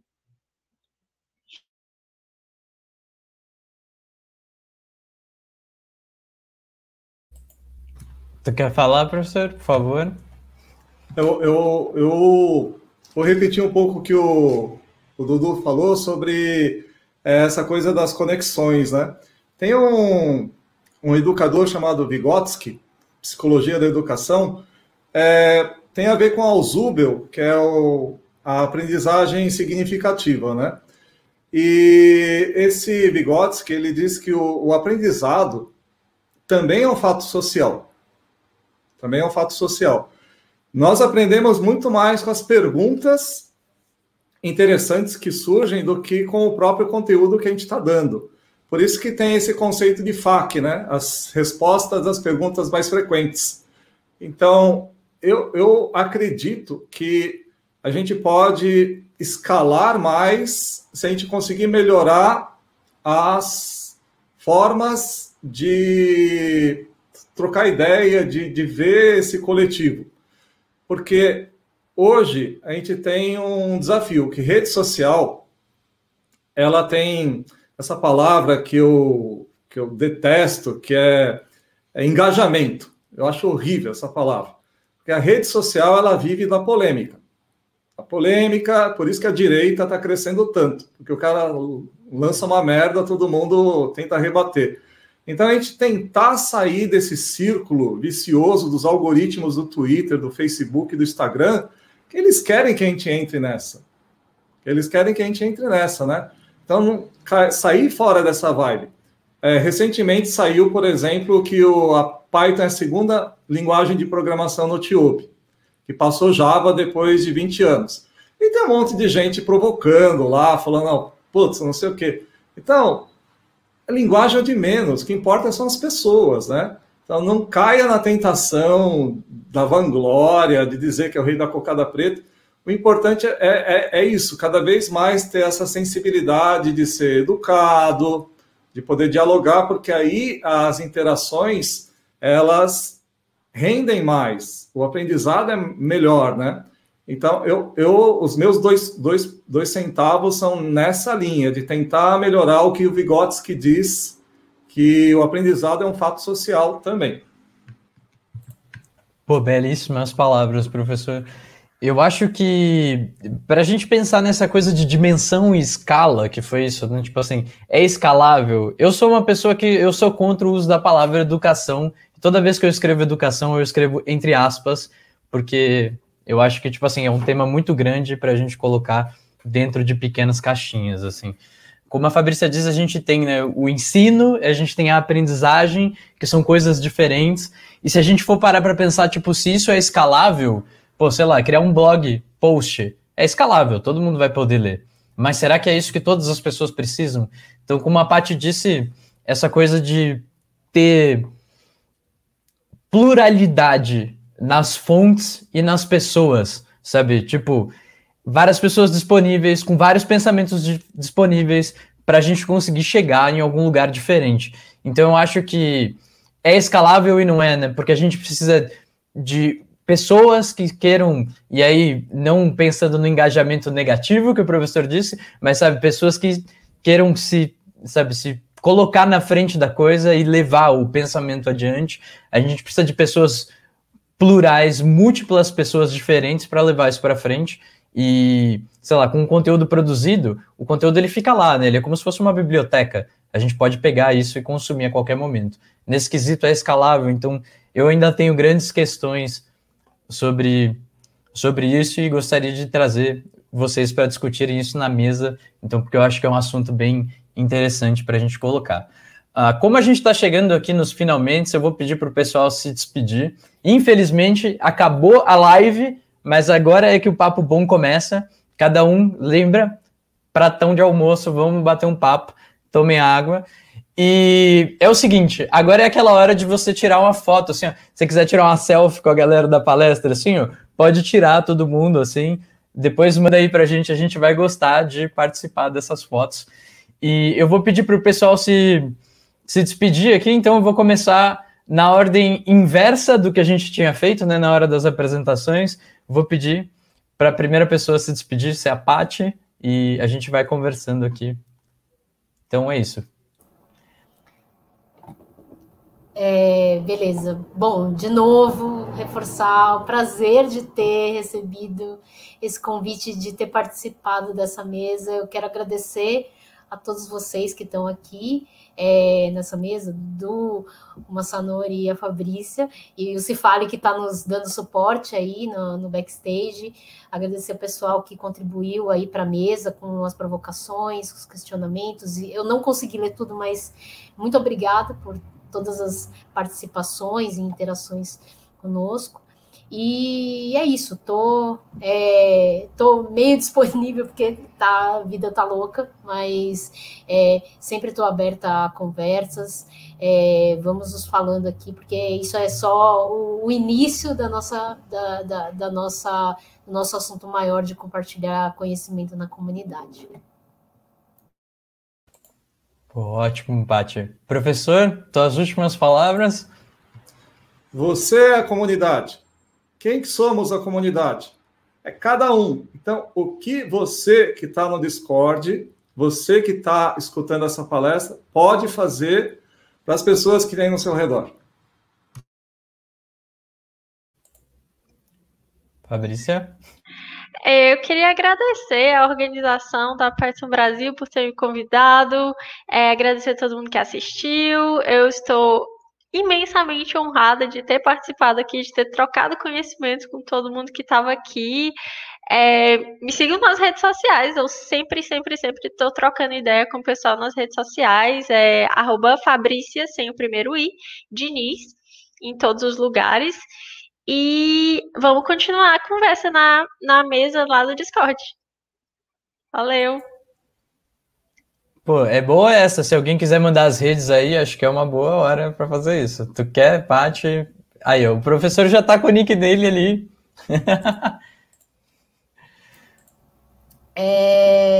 Eu posso colocar ali no canal o meu Twitter, mas eu também não tenho muito interagido muito lá. Mas se precisarem, podem me mandar DM lá.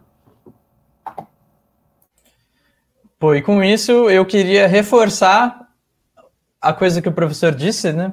O que a gente pode fazer de concreto até a Python Brasil do ano que vem, quando nos encontraremos pessoalmente? Espero que isso aconteça muito, porque quero abraçá-los e beijá-los e tomar cerveja, porque é importante. Então eu queria agradecer a todo mundo que participou aqui, né? A Fabrícia, o professor, a Paty, e dizer que eu estou muito honrado por ter aqui, sabe, ter tido esse momento com vocês. Queria agradecer muito ao Cifali, que está aqui no backstage com a gente aqui, manipulando as coisas. Eu queria agradecer o pessoal da organização, que está fazendo um trabalho incrível. Pô, obrigado por tentar fazer, tipo, sei lá, um estopim de esperança nesse ano que está sendo tão difícil para todo mundo.